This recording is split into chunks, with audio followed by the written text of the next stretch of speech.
제가 잠깐 기도하겠습니다. 사랑하는 주님, 사순절의 둘째 날, 이 저녁에 우리를 불러주시고 하나님의 창조의 세계를 우리가 이 시간 창세기 1장을 통해서 다시 한번 묵상하게 해주시고 하나님이 우리를 어떻게 창조하셨는지 또 그리고 우리가 하나님 앞에 누구인지 주님 깊이 알아갈 수 있도록 주여 성경을 통독하며 우리가 알 수 있도록 주여 역사하여 주시옵소서. 이 시간 모인 우리들과 또 이 시간을 기대하면서 지금 찾아 들어오고 있는 우리 성도들 한 분 한 분을 기억해 주셔서 우리가 하나님의 말씀을 더욱 사랑하며 하나님의 말씀이 우리의 마음판에 깊이 새겨지는 이 30일의 여정이 될 수 있도록 인도해 주옵소서. 주님께 감사합니다. 예수님의 이름으로 기도합니다. 아멘. 오늘은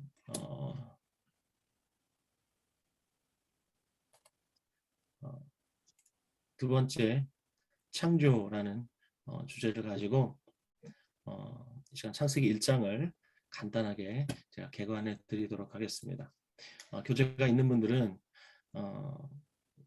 교재 내용들을 좀 꼼꼼하게 읽어주시기 바라고, 또 교재가 없는 분들도 이 PPT면 넉넉할 줄 믿습니다. 우리가 참 아름다운 이 자연의 세계를 보면 루이스 암스트롱의 이 노래가 생각나죠. 얼마나 아름다운 세상인가. 이 노래가 절로 나오는데요.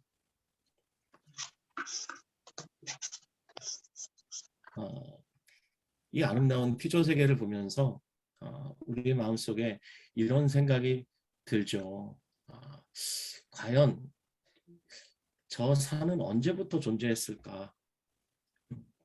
어디로부터 왔을까? 이런 생각들을 하게 됩니다. 이건 우리 그리스도인뿐만 아니라 불신자들도 이런 생각을 한다는 거죠. 근데 세상은 이렇게 답하죠. 우연히 생기게 되었고 현재의 모습으로 존재하게 되었다. 이렇게 답을 합니다. 그렇지만 우리는 이것이 창조주 작품이라는 것을 고백을 합니다. 뭐가 맞을까요? 그래서 지금도 평행선을 달리는 주장이 있죠. 한쪽에서는 창조다. 그리고 다른 한쪽에서는 진화다. 진화냐 창조냐 이런 논쟁은 언제나 평행선을 달릴 뿐입니다. 자, 창세기 1장은 무엇이라고 대답할까요? 창세기 1장은 이 모든 것이 창조주 하나님에게서 왔다라고 선언하고 있습니다. 선언하고 있습니다. 선포하고 있습니다. 절대로 설득하지 않습니다. 이해시키려고 노력하지 않고 단순하게 하나님이 창조하셨다라고 선포할 뿐입니다. 그리고 창세기의 기자, 그가 모세였다면 그는 지금 이 시대에 첨예한 대립이 되는 창조냐 진화냐 이런 것에 대해서 일절 개념이 없었다는 겁니다. 모세는 창조를 이야기했지 진화에 대한 개념 자체가 없었다는 겁니다. 나중에 우리가 요한계시록에 가면은 666에 대한 이야기들을 보게 될 텐데 이 666은 하나의 상징의 언어죠. 이것이 무슨 바코드다, 베리칩이다. 사도 요한은 바코드를 몰랐습니다. 사도 요한은 베리칩을 전혀 몰랐습니다. 그러므로 우리가 무리하게 해석할 필요가 없고 성경 자체의 메시지가 무엇이냐 여기에 귀를 기울여야 합니다. 자, 창세기 1장 1절은 이렇게 선언하고 있죠.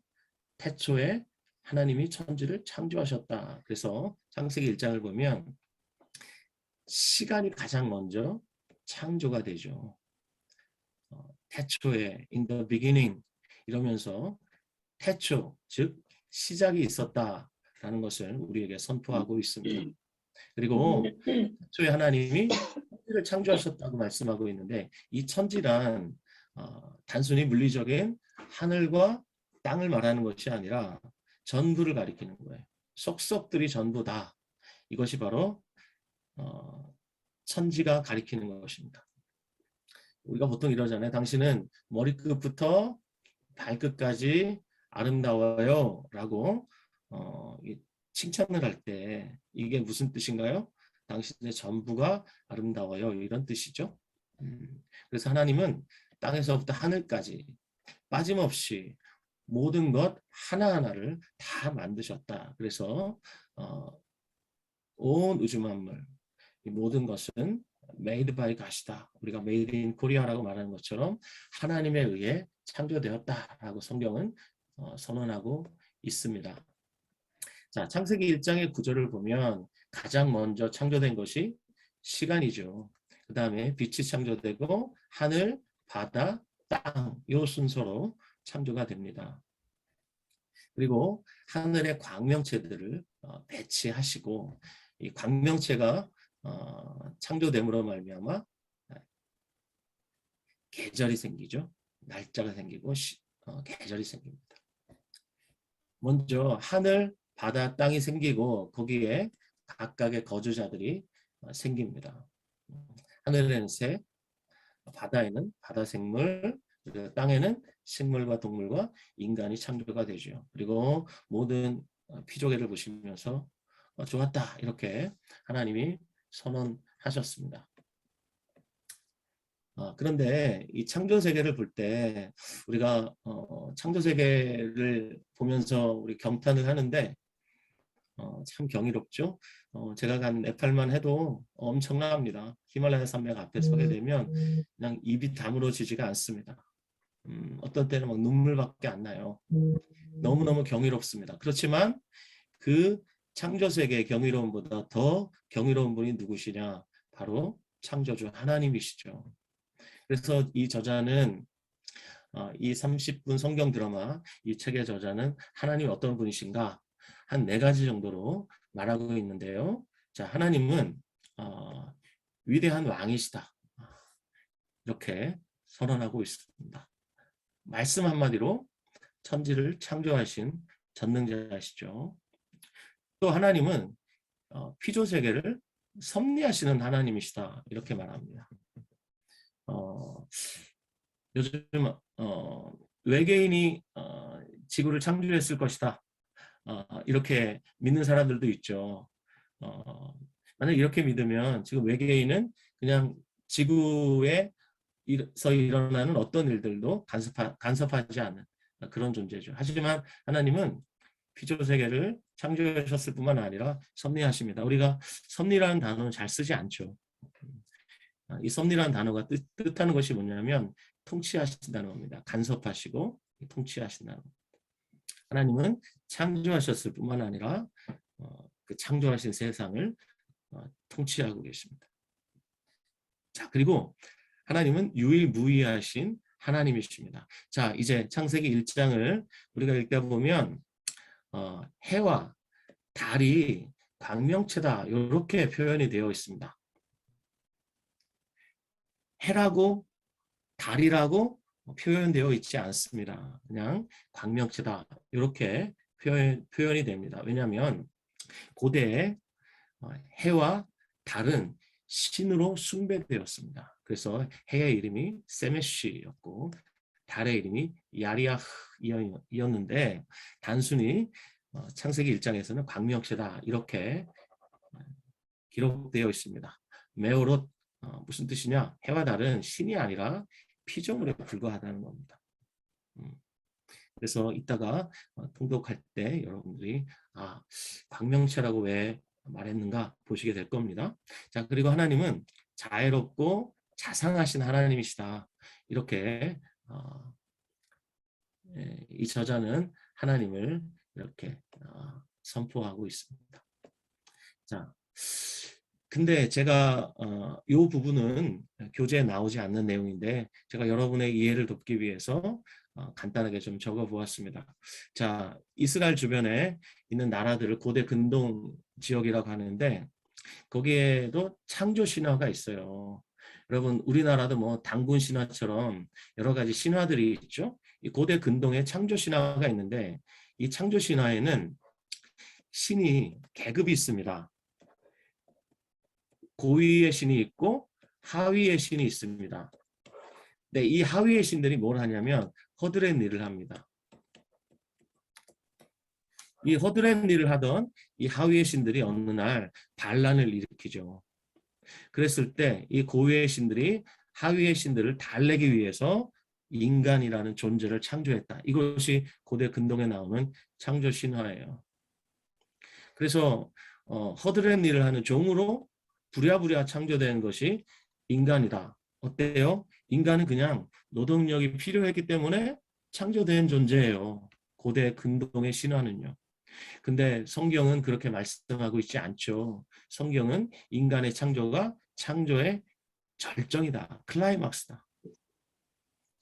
그리고 하나님의 플랜 A다. 이렇게 말씀합니다. 플랜 B는 무엇입니까? 급조된 거죠. 어떤 우여곡절이 있어서 원래는 계획이 없었는데 창조된 것을 이 플랜 B다 이렇게 말하죠. 그렇지만 인간 창조는 하나님의 원래 계획 안에 있었던 것입니다. 플랜 A 안에 있었습니다. 그리고 모든 피조물이 인간을 위해서 창조되었습니다. 그리고 하나님은 인간을 하나님의 형상으로 창조하셨습니다. 이 형상이 의미하는 것은 내일 우리가 또 한번 살펴보도록 하겠습니다. 어때요, 여러분? 이 고대 근동의 창조 신화와 성경의 창조 이야기는 질적으로 너무 다르죠? 하나님 어떤 분이십니까? 우리를 부려먹는 그런 아주 등급이 높으신 하나님이십니까? 아니면 사랑의 하나님이십니까? 사랑의 하나님이시죠. 네, 그렇습니다. 그래서 이제 창세기 1장의 메시지를 우리가 한번 정리를 해보죠. 자, 이 책에서도 말하고 있는 아주 중요한 메시지, 그건 무엇이냐면 하나님이 세상을 어떻게 창조했느냐, 이것보다 더 중요한 것이 무엇이냐, 누가 세상을 창조했느냐, 이것이 창세기 1장의 메시지라는 겁니다. 어떻게가 아니라 누가 창조했느냐, 하나님이 창조하셨다. 이것이 창세기 1장 전체의 메시지라고 할 수 있겠습니다. 자, 그래서 창세기 1장을 우리가 이 시간 잠깐 통독할 텐데 고은주 집사님의 목소리로 창세기 1장 1절부터 3절까지 우리 함께 들으시면서 눈으로 통독해 주시기 바랍니다. 창세기 1장 1절에서 2장 3절입니다. 태초에 하나님이 천지를 창조하시니라. 땅이 혼돈하고 공허하며 흑암이 깊음 위에 있고 하나님의 영은 수면 위에 운행하시니라. 하나님이 이르시되 빛이 있으라 하시니 빛이 있었고 빛이 하나님이 보시기에 좋았더라. 하나님이 빛과 어둠을 나누사 하나님이 빛을 낮이라 부르시고 어둠을 밤이라 부르시니라. 저녁이 되고 아침이 되니 이는 첫째 날이니라. 하나님이 이르시되 물 가운데 궁창이 있어 물과 물로 나뉘라 하시고 하나님이 궁창을 만드사 궁창 아래의 물과 궁창 위의 물로 나뉘게 하시니 그대로 되니라. 하나님이 궁창을 하늘이라 부르시니라. 저녁이 되고 아침이 되니 이는 둘째 날이니라. 하나님이 이르시되 천하의 물이 한 곳으로 모이고 묻이 드러나라 하시니 그대로 되니라. 하나님이 묻을 땅이라 부르시고 모인 물을 바다라 부르시니 하나님이 보시기에 좋았더라. 하나님이 이르시되 땅은 풀과 씨 맺는 채소와 각기 종류대로 씨 가진 열매 맺는 나무를 내라 하시니 그대로 되어 땅이 풀과 각기 종류대로 씨 맺는 채소와 각기 종류대로 씨 가진 열매 맺는 나무를 내니 하나님이 보시기에 좋았더라. 저녁이 되고 아침이 되니 이는 셋째 날이니라. 하나님이 이르시되 하늘의 궁창에 광명체들이 있어 낮과 밤을 나뉘게 하고 그것들로 징조와 계절과 날과 해를 이루게 하라. 또 광명체들이 하늘의 궁창에 있어 땅을 비추라 하시니 그대로 되니라. 하나님이 두 큰 광명체를 만드사 큰 광명체로 낮을 주관하게 하시고 작은 광명체로 밤을 주관하게 하시며 또 별들을 만드시고 하나님이 그것들을 하늘의 궁창에 두어 땅을 비추게 하시며 낮과 밤을 주관하게 하시고 빛과 어둠을 나뉘게 하시니 하나님이 보시기에 좋았더라. 저녁이 되고 아침이 되니 이는 넷째 날이니라. 하나님이 이르시되 물들은 생물을 번성하게 하라. 땅 위에 하늘의 궁창에는 새가 나르라 하시고 하나님이 큰 바다 짐승들과 물에서 번성하여 움직이는 모든 생물을 그 종류대로 날개 있는 모든 새를 그 종류대로 창조하시니 하나님이 보시기에 좋았더라. 하나님이 그들에게 복을 주시며 이르시되 생육하고 번성하여 여러 바닷물에 충만하라. 새들도 땅에 번성하라 하시니라. 저녁이 되고 아침이 되니 이는 다섯째 날이니라. 하나님이 이르시되 땅은 생물을 그 종류대로 내되 가축과 기는 것과 땅의 짐승을 종류대로 내라 하시니 그대로 되니라. 하나님이 땅의 짐승을 그 종류대로 가축을 그 종류대로 땅에 기는 모든 것을 그 종류대로 만드시니 하나님이 보시기에 좋았더라.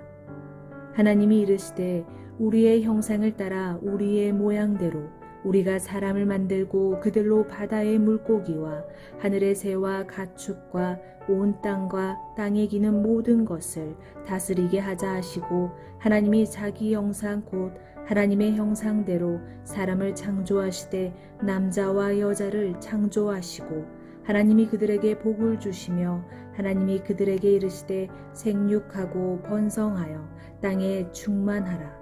땅을 정복하라. 바다의 물고기와 하늘의 새와 땅에 움직이는 모든 생물을 다스리라 하시니라. 하나님이 이르시되 내가 온 지면에 씨 맺는 모든 채소와 씨 가진 열매 맺는 모든 나무를 너희에게 주노니 너희의 먹을거리가 되리라. 또 땅의 모든 짐승과 하늘의 모든 새와 생명이 있어 땅에 기는 모든 것에게는 내가 모든 푸른 풀을 먹을거리로 주노라 하시니 그대로 되니라. 하나님이 지으신 그 모든 것을 보시니 보시기에 심히 좋았더라. 저녁이 되고 아침이 되니 이는 여섯째 날이니라. 천지와 만물이 다 이루어지니라. 하나님이 그가 하시던 일을 일곱째 날에 마치시니 그가 하시던 모든 일을 그치고 일곱째 날에 안식하시니라. 하나님이 그 일곱째 날을 복되게 하사 거룩하게 하셨으니 이는 하나님이 그 창조하시며 만드시던 모든 일을 마치시고 그날에 안식하셨음이니라. 네. 고은주 집사님 참여해 주셔서 감사하고요. 14절부터 16절을 보시면 거기 14절에 하늘의 궁창에 광명체들이 있어 이렇게 말씀하죠. 해와 달이라고 말하지 않고 광명체들이라고 말했습니다. 16절 두 큰 광명체를 만드사 큰 광명체로 그리고 작은 광명체로 이렇게 말씀하셨어요. 이건 해와 달을 가리키는데 고대 해와 달이 신으로 숭배되었기 때문에 그것은 하나님의 피조물에 불과하다라는 것을 말하기 위해서 이렇게 기록되었다는 것을 우리가 잠시 또 살펴봅니다. 네, 이렇게 1장 1절부터 2장 3절까지 우리가 첫 번째 본문을 살펴보았는데요. 자, 이제 우리가 기도하고 마치려고 합니다.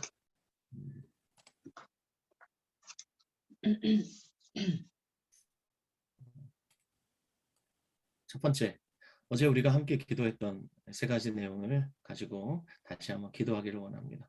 이 책의 원래 제목이 모든 사람을 위한 하나님의 이야기입니다. 하나님의 이야기는 생명의 이야기입니다. 이것이 우리 각자의 마음에 선명하게 새겨지기를 시간 함께 간구합시다. 그리고 30일 성경 통독을 통해서 우리 각자가 한 책의 사람으로 성장하기를 원하고요. 우리 교회가 한 책의 공동체로 세워지기를 원합니다. 이것을 위해서 우리 간구합시다. 세 번째, 성경의 중심이신 예수님께서 저와 여러분의 삶에도 중심에 계시고 주인 되어 인도해 주시도록 이 세 가지를 위해서 우리 함께 기도하기를 원하고요. 그리고 두 번째 우리가 함께 기도할 것은 오늘 이 말씀으로 창세기 1장을 적용하면서 기도하고 싶어요. 히브리서 2장 1절부터 3절 말씀을 보면 여기에 이런 말씀이 있죠. 그로 말미암아 모든 세계를 지으셨느냐. 예수님으로 말미암아 모든 세계가 창조되었다. 그런데 이 창조된 모든 세상을 하나님이 그의 능력의 말씀으로 지금 붙들고 계시다는 겁니다. 여기에는 저와 여러분도 포함이 되겠죠. 하나님의 능력의 말씀으로 우리를 붙들고 계시기 때문에 오늘도 우리가 존재하는 것이고 또 우리가 하나님의 은혜 안에 사로잡혀 있는 것이고 오늘도 우리가 생명을 유지하면서 이 땅을 살아갈 수 있는 것입니다. 그러니까 저와 여러분들이 하나님의 섭리와 통치 안에 있다는 것을 꼭 기억하셨으면 좋겠어요. 하나님은 우리의 머리카락까지 세시고 또 참새 한 마리가 땅에 떨어지는 것도 하나님의 섭리 없이는 절대로 불가능하다는 것을 우리가 알기 때문에 이 시간 함께 두 번째로 기도할 때는 하나님의 능력의 말씀 안에 우리가 붙들려 있다는 사실을 여러분 굳게 믿으시고 하나님의 섭리와 통치를 찬양하십시오. 그리고 우리의 일생을 통해서 하나님의 뜻이 하나님의 통치가 우리 안에 마음껏 드러날 수 있도록 그래서 하나님이 보시기에 좋았더라 라고 말씀하셨던 그 말씀이 우리의 삶을 통해서 성취되게 하여 주시옵소서. 우리의 삶이 하나님의 감탄이 되게 해 주시옵소서. 하나님의 자랑이 되게 해 주시옵소서. 하나님의 칭찬이 되게 하여 주시옵소서. 이 시간 함께 기도하기를 원합니다. 우리 함께 기도하며 주님 앞에 나아갑시다. 다 함께 음성을 해제해 주시고 우리 함께 통성으로 기도하겠습니다. 기도합시다. 사랑하는 아버지,